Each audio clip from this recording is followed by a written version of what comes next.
Morning students, मैं कीर्ति परोहा कक्षा 11वीं की बायोलॉजी की क्लास में आपका बहुत बहुत स्वागत करती हूँ। बच्चों, जैसा कि मैंने आपके चैप्टर नंबर 3 वनस्पति जगत से उसके लघुत्तरीय वस्तुनिष्ठ प्रश्नोत्तरों का अध्ययन किया था। अब आज हम उसी श्रृंखला के अंतर्गत वनस्पति जगत के कुछ लघुत्तरीय प्रश्नोत्तर जो परीक्षा की दृष्टि से इम्पोर्टेंट है उसका अध्ययन करेंगे। मैंने इसको जो डिटेल डिस्क्रिप्शन है आपको प्रीवियस वीडियो में बहुत अच्छे से समझा चुके हैं और आज हम यहाँ पर जो परीक्षा के हिसाब से इम्पोर्टेंट क्वेश्चन आंसर है उनका अध्ययन करेंगे। तो चलिए बच्चे शुरू करते हैं। फर्स्ट हम देखें, रिक्त स्थानों की पूर्ति करिए। फर्स्ट है हमारा क्वेश्चन, यूट्रिकुलेरिया पौधों की पत्तियां डैश में रूपांतरित हो जाती हैं। हमें पता है कि जब हम कीटभक्षी पौधों का अध्ययन करते हैं तो इसमें एक पौधा आता है यूट्रिकुलेरिया। उसकी जो पौधों की पत्तियां हैं वो किस शेप में रूपांतरित हो जाती हैं? कलश में। यहाँ पे सही आंसर क्या हो जाएगा? कलश। कलश यानी पिचर टाइप का स्ट्रक्चर बना लेती है जिससे वो कीटों का भक्षण करती है। सेकंड नंबर देखें, डैश को तालाब का रेशम कहा जाता है। बहुत अच्छे से हमने कर लिया था। इसका आंसर है स्पाइरोगायरा। स्पाइरोगायरा को तालाब का रेशम कहा जाता है। सेकंड देखें, थर्ड देखें बेटा, सर्पिलाकार हरित लवक डैश शैवाल का विशिष्ट लक्षण है। यहाँ पर भी आंसर आ जाएगा आपका स्पाइरोगायरा।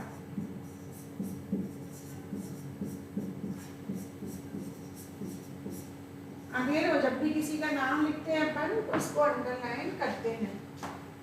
चौथे नंबर का क्वेश्चन देखते हैं, फीते के आकार का हरित लवक डैश में पाया जाता है। अगेन इसका आंसर स्पाइरोगायरा।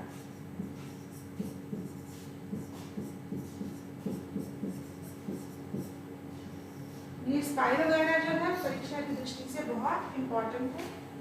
क्वेश्चन नंबर 5 देखें, डैश अनावृत बीजी पौधे हैं। तो अनावृत बीजी पौधे कौन से कहलाते हैं? हम पढ़ चुके हैं जिम्नोस्पर्मिक प्लांट। तो यहाँ पर आंसर आ जाएगा जिम्नोस्पर्म जो है वो अनावृत बीजी पौधे हैं।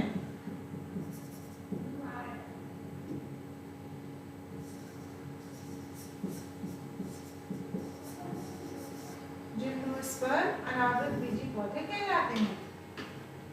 6 नंबर का क्वेश्चन, पाइनस में डैश परागण होता है। क्योंकि पाइनस में हमें अच्छे से मालूम है जिम्नोस्पर्मिक प्लांट है और इनमें बहुत ज़्यादा पानी की आवश्यकता नहीं होती और इनमें जो परागण होता है वो कैसा होता है? वायु परागण होता है। 7 नंबर का क्वेश्चन देखिए, ब्रायोफाइट के नर तथा मादा लैंगिक अंग डैश तथा डैश कहलाते हैं।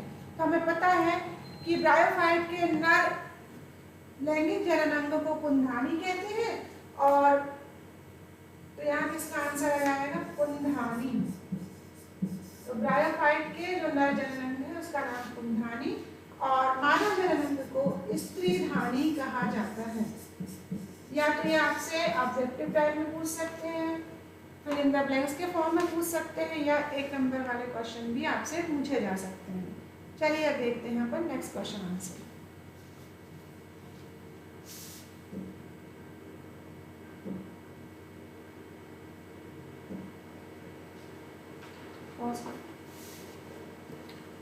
अब देखते हैं सत्य असत्य, ट्रू और फॉल्स क्वेश्चंस। पहला है, भूरे शैवालों का विशिष्ट वर्णक प्यूकोजेंथिन होता है।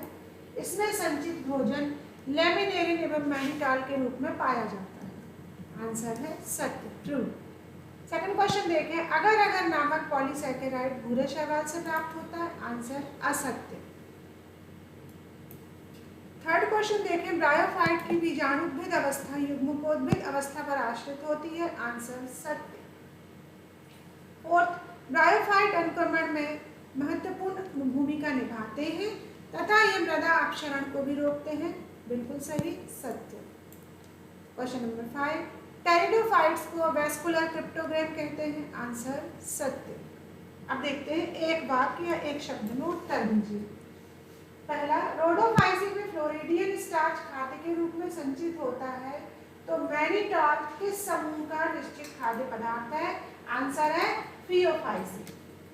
सेकंड, अशाखित तंतुमय शैवाल जो जल में पाया जाता है, इसको तालाब का सिल्क रेशम भी कहते हैं। आंसर अच्छे से ना आपको मालूम है बेटा, स्पाइरोगायरा। अब देखते हैं हम ब्रायोफाइट्स की मुख्य प्रावस्था कौन सी होती है? बहुत अच्छे से मालूम है, गैमेटोफिटिक स्टेज यानी युग्मकोद्भिद अवस्था। नेक्स्ट देखते हैं, उच्चतर पादपों में पादप का सुविभेदित तथा सुविकसित होता है। जड़ें ऐसा अंग है जिनका प्रयोग अवशोषण के लिए किया जाता है। निम्नतर पादपों में जड़ के समान कौन सी रचना है? तो बिल्कुल जड़ जैसी जो रचना है निम्नतर पादपों में, वो राइजोइडल स्ट्रक्चर पाया जाता है, उसको कहते हैं मूलाधास। फिफ्थ क्वेश्चन देखो बच्चों, विषम बीजाणुता किस पौधे में पाई जाती है? Answer Selaginella. ऐसे पौधे का नाम लिखिए जिसमें प्रवाल मूल पाई जाती है। Answer cycas. द्विनिषेचन वनस्पति जगत के किस समूह का विशेष लक्षण है? ये बहुत इंपॉर्टेंट क्वेश्चन है। जो ये कैसा इंपॉर्टेंट क्वेश्चन है, बहुत इंपॉर्टेंट है, तो इसका आंसर है एंजियोस्पर्म का। अति लघु उत्तरीय प्रश्न अब हम चालू कर रहे हैं, जो कि 2 to 3 मार्क्स के रहते हैं। थैलस या सूकाय किसे कहते हैं? थैलस या सूकाय ऐसे पादप शरीर को कहते हैं जो जड़, तना एवं पत्तियों में डिफरेंशिएटेड या विभेदित नहीं होता, जैसे शैवाल या ब्रायोफाइट्स। सेकंड क्वेश्चन देखें, शैवाल कैसे जीव हैं? शैवाल क्लोरोफिल युक्त, संवहन ऊतक रहित, भ्रूण रहित, सेलुलोज की कोशिका भित्ति युक्त, सूकाय सदृश शरीर रचना वाले स्वपोषित जीव हैं। यदि आपने किसी एक शैवाल के स्ट्रक्चर को अच्छे से याद कर लिया तो आप उसको यहाँ पर आंसर के रूप में लिख सकते हैं। बायोलॉजी में हमको हमेशा कॉन्सेप्चुअल रहना चाहिए। कॉन्सेप्ट यदि आपके दिमाग में है तो आप आंसर बना सकते हैं। देखेंगे शैवाल के वर्गीकरण का क्या आधार है। जनरली किसी भी चीज़ को हम जब सजीवों को क्लासिफाई करते हैं तो उनके आधार उसमें पाए जाने वर्णक है, उनकी प्रकृति है, उनके भोज्य पदार्थ हैं, इसके आधार पर होता है। तो अब हम देखते हैं कि शैवालों का कैसे होता है। आंसर है, शैवालों का वर्गीकरण उनमें पाए जाने वाले वर्णकों अर्थात पिगमेंट्स और संचित भोजन पदार्थों की रासायनिक प्रकृति के आधार पर किया जाता है कि उसमें फ्लोरिडियन है या मैनिटॉल है, कौन सा जो संचित भोज्य पदार्थ है वो किस प्रकृति का, उसकी रासायनिक प्रकृति क्या है। अब हम देखते हैं क्वेश्चन नंबर 4, लाल शैवाल में पाए जाने वाले प्रमुख वर्णकों के नाम लिखिए, इनमें भोजन किस रूप में संचित रहता है। आंसर देखते बच्चों, लाल शैवालों में पाए जाने वाले प्रमुख वर्णक हैं कौन कौन से? Chlorophyll A, chlorophyll B, carotene, xanthophyll, R phycocyanin एवं आर फाइकोएरिथ्रिन। इसमें जो भोजन है वो फ्लोरिडीन स्टार्च के रूप में संचित रहता है। अब देखते हैं फिफ्थ क्वेश्चन, स्पाइरोगायरा को तालाब का रेशम क्यों कहते हैं? आंसर है, स्पाइरोगायरा के तंतु की ऊपरी सतह किसकी बनी होती है? पेक्टिन की, जो कि जल को सोखकर वाटर एब्जॉर्ब करके फूल जाती है और छूने पर लसलसी व चिकनी प्रतीत होती है, इसलिए इसे तालाब का रेशम कहा जाता है। चलिए देखते हैं नेक्स्ट क्वेश्चन 6, अधिकांश शैवालीय वंश अगुणितकीय जीवन प्रदर्शित करते हैं। जीवन चक्र, ऐसे शैवाल का नाम लिखिए जो अगुणितकीय और द्विगुणित बोथ हो। उसका आंसर है एक्टोकार्पस एवं पॉलीसाइफोनिया। सेकंड क्वेश्चन है द्विगुणितकीय हो तो उसका आंसर है फ्यूकस। क्वेश्चन नंबर 7 देखो बच्चों, ब्रायोफाइटा को कितने वर्गों में बांटा गया है? ये आपको याद करना पड़ेगा। ब्रायोफाइटा को 3 वर्गों में बांटा है। पहला हेपेटिकॉप्सिडा, दूसरा एंथोसेराटॉप्सिडा और तीसरा ब्रायोप्सिडा में बांटा गया है। क्वेश्चन नंबर 8, जननांगों के आधार पर ब्रायोफाइट्स एवं शैवालों में एक अंतर बताइए रिप्रोडक्टिव ऑर्गन्स के बेस पर। आंसर, ब्रायोफाइट्स में जननांग बहुकोशिकीय होते हैं। इनके बाहर जैकेट सेल्स व रक्षक आवरण पाया जाता है जो कि बंध्य होता है, जबकि शैवालों में जननांग जो होते हैं अंडधानी एवं पुंधानी एक कोशिकीय होते हैं और बाहर बंध या जैकेट सेल्स का आवरण नहीं पाया जाता। क्वेश्चन नंबर 9, ब्रायोफाइट्स को हम पादप जगत का जल स्थलचर क्यों कहते हैं? एम्फीबियंस प्रकृति है ब्रायोफाइट्स की। ब्रायोफाइट्स को पादप जगत का जल स्थलचर कहते हैं क्योंकि ये स्थल पर भी रहते हैं, लेकिन इनको फर्टिलाइजेशन या निषेचन के लिए जल की आवश्यकता होती है। नेक्स्ट क्वेश्चन देखते बच्चों। क्वेश्चन नंबर 10, फ्यूनेरिया का बीजाणुद्भिद पौधा कितने भागों में विभक्त होता है? एज यू नो, इसका जो बीजाणुद्भिद पौधा होता है वो 3 भागों में विभक्त होता है, फुट, सीटा तथा कैप्सूल।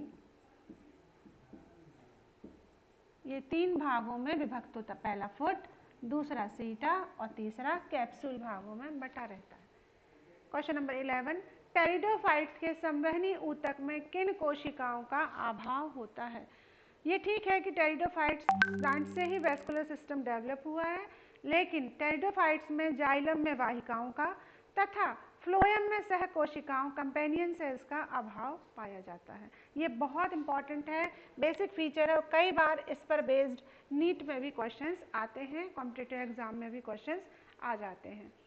क्वेश्चन नंबर 12, प्रोथैलस किसे कहते हैं? अब प्रोथैलस फर्न में बीजाणुओं के अंकुरण से पहले हरी चपटी एवं हृदयाकार संरचना बनती है जिसे प्रोथैलस कहते हैं।